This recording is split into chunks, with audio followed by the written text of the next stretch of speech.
Crime ಕಾರ್ನರ್ಗೆ ಸ್ವಾಗತ. ನಾನು ಉಮರ್ ಫಾರೂಕ್.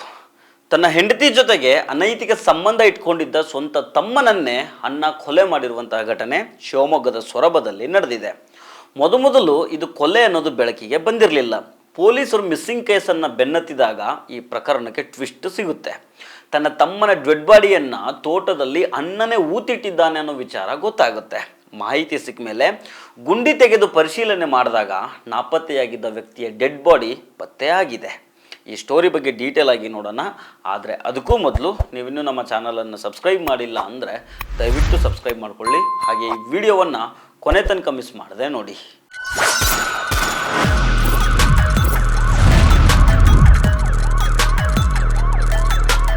ಅತ್ತಿಗೆ ಜೊತೆಗೆ ಅನೈತಿಕ ಸಂಬಂಧ ಇಟ್ಕೊಂಡಿದ್ದಕ್ಕೆ ಒಬ್ಬ ವ್ಯಕ್ತಿ ಅಣ್ಣನಿಂದಲೇ ಕೊಲೆಯಾಗಿರುವ ಘಟನೆ ಶಿವಮೊಗ್ಗ ಜಿಲ್ಲೆಯ ಸೊರಬ ತಾಲೂಕಿನ ಜೇಡಿಗೆರೆ ಗ್ರಾಮದಲ್ಲಿ ನಡೆದಿದೆ. 28 ವರ್ಷದ ರಾಮಚಂದ್ರ ಕೊಲೆಯಾಗಿರುವ ವ್ಯಕ್ತಿಯ ಹೆಸರು.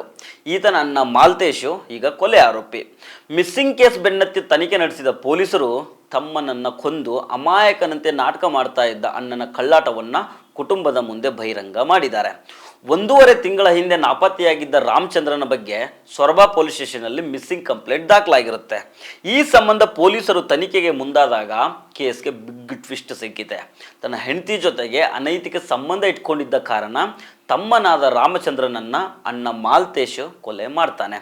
ಆತನ ಶವವನ್ನು ತೋಟದಲ್ಲಿ ಹೂತು ಹಾಕಿರೋ ಮಾಹಿತಿ ಕೂಡ ಬೆಳಕಿಗೆ ಬರುತ್ತೆ. ಈ ಮಾಹಿತಿಯ ಆಧಾರದಲ್ಲಿ ತೋಟದಲ್ಲಿ ಗುಂಡಿ ತೆಗೆದು ಪರಿಶೀಲನೆ ನಡೆಸಿದಾಗ ಅಲ್ಲಿ ರಾಮಚಂದ್ರನ ಶವ ಪತ್ತೆ ಆಗುತ್ತೆ. ಇಲ್ಲಿ ಏನಾಗುತ್ತಂದರೆ, ಹೆಂಡತಿ ಜೊತೆಗೆ ತಮ್ಮ ರಾಮಚಂದ್ರನ ಅಕ್ರಮ ಸಂಬಂಧದ ವಿಚಾರ ಅಣ್ಣನಾಗಿದ್ದ ಮಾಲ್ತೇಶ್ಗೆ ಗೊತ್ತಾಗುತ್ತೆ. ಇದರಿಂದಾಗಿ ಮಾಲ್ತೇಶ್ ತನ್ನ ತಮ್ಮನ ಮೇಲೆ ಸಿಟ್ಟಾಗಿರ್ತಾನೆ. ಹೀಗಾಗಿ ಕೊಲೆ ಮಾಡೋದಕ್ಕೆ ಪ್ಲ್ಯಾನ್ ಮಾಡಿರ್ತಾನೆ. ಏನೋ ಒಂದು ಪೂಜೆ ಇದೆ ಅನ್ನೋ ನೆಪ ಹೇಳಿ ತಾನು ಕೆಲಸ ಮಾಡ್ತಾ ಇದ್ದ ತೋಟಕ್ಕೆ ರಾಮಚಂದ್ರನನ್ನು ಮಾಲ್ತೇಶು ಕರ್ಕೊಂಡು ಹೋಗ್ತಾನೆ. ನನಗೆ ಸಿಕ್ಕಿರೋ ಮಾಹಿತಿ ಪ್ರಕಾರ ಪೂಜೆ ನೆಪದಲ್ಲಿ ಸರಿಯಾಗಿ ಸಾರಾಯಿ ಕುಡಿಸ್ತಾನೆ. ಪೂಜೆ ನೆಪದಲ್ಲಿ ಸಾರಾಯಿ ಹೇಗೆ ಕುಡಿಸ್ತಾರೆ ಅನ್ನೋದು ನನಗೂ ಗೊತ್ತಿಲ್ಲ, ಆದರೆ ತಮ್ಮನಿಗೆ ಸಾರಾಯಿ ಕುಡಿಸ್ತಾನಂತೆ. ನಂತರ ಕಂಬಕ್ಕೆ ಕಟ್ಟಾಕಿ ಅವನ ಕುತ್ತಿಗೆ ಇಸುಕಿ ಕೊಲೆ ಮಾಡ್ತಾನೆ. ಇಲ್ಲಿ ಇಂಟ್ರೆಸ್ಟಿಂಗ್ ವಿಚಾರ ಏನಂತಂದರೆ, ಕೊಲೆ ಮಾಡೋದಕ್ಕೂ ಮೊದಲೇ ಡೆಡ್ ಬಾಡಿಯನ್ನು ಹೂತು ಹಾಕೋದಕ್ಕೆ ಗುಂಡಿ ತೋಡ್ಬಿಟ್ಟಿರ್ತಾನೆ. ಕೊಲೆ ಮಾಡಿದ ಬಳಿಕ ಯಾರಿಗೂ ಗೊತ್ತಾಗ್ದಂಗೆ ತನ್ನ ತಮ್ಮನ ಶವವನ್ನು ಗುಂಡಿಯಲ್ಲಿ ಹೂತು ಹಾಕ್ತಾನೆ. ಅಂದರೆ ಇದೊಂದು ಪ್ರೀ ಪ್ಲ್ಯಾನ್ಡ್ ಮರ್ಡರ್ ಅನ್ನೋದು ಈ ಮೂಲಕ ಗೊತ್ತಾಗುತ್ತೆ. ಕೊಲೆ ಮಾಡಿ ಶವವನ್ನು ಹೂತು ಹಾಕಿದ ಬಳಿಕ ತನಗೇನೂ ಗೊತ್ತೇ ಇಲ್ಲ ಅನ್ನೋ ರೀತಿ ಓಡಾಡ್ಕೊಂಡಿರ್ತಾನೆ.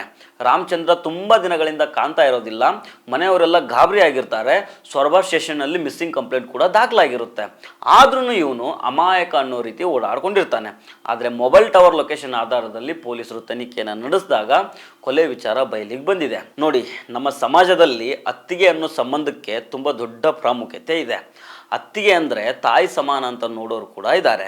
ಇಲ್ಲಿ ಕೊಲೆ ಮಾಡಿದ ಮಾಲ್ತೇಶ್ನದು ಎಷ್ಟು ತಪ್ಪು ಇದೆಯೋ, ಅಣ್ಣನ ಹೆಂಡತಿ ಜೊತೆಗೆ ಸಂಬಂಧ ಇಟ್ಕೊಂಡು ರಾಮಚಂದ್ರ ತಪ್ಪು ಮಾಡಿದ ಅಂತ ಅಲ್ಲಿನ ಗ್ರಾಮಸ್ಥರೆಲ್ಲ ಮಾತಾಡ್ಕೊಳ್ತಾ ಇದ್ದಾರೆ. ಒಂದು ನಡೀಬಾರ್ದ ಸಂಬಂಧ ನಡೀತು, ಅದಕ್ಕೆ ಪ್ರತ್ಯುತ್ತರವಾಗಿ ಆಗಬಾರ್ದ ಘಟನೆ ಆಗೋಯ್ತು. ಸೊ ಫ್ರೆಂಡ್ಸ್, ಇದು ಇವತ್ತಿನ ಕ್ರೈಮ್ ಕಾರ್ನರ್. ಮತ್ತೆ ಭೇಟಿ ಆಗ್ತಿರೋಣ. ನಮಸ್ಕಾರ.